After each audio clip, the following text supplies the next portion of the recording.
embutido natin para pambaon-baon. Kaysa bumili tayo, gumawa lang tayo na embutido, sarili natin embutido. Kasi yung isang ganito kalaki na embutido sa market is 6 to 7 reals. Mga ganyan lang kahaba. So gawa na lang tayo. Ito, marami-rami to. Ang 2 weeks na baon pa.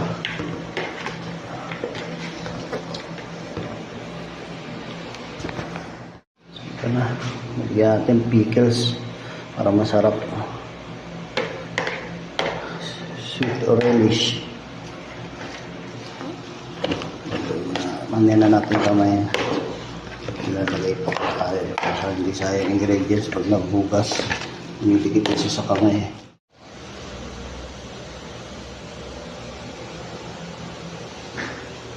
Ito na yung mga nagawa ko. Solid na siya. Slice natin, i-fry. Mainit pa. Wala kasi tayong steamer dito. Ano lang natin ito. Gawa-gawa lang natin. DIY lang natin. So, ang nagawa natin, 1, 2, 3, 4, 5, 6, 7, 8, saka and a half. 8 and a half lang. And next time bibili na lang kasi na embutido, nakapagod. Well, wala lang tayo magawa kasi day off natin kaya gumawa tayo nito.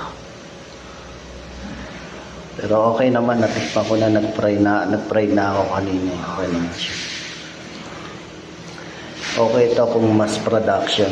Pero kung sarili mo lang, better bumili ka na lang in the market. Yeah.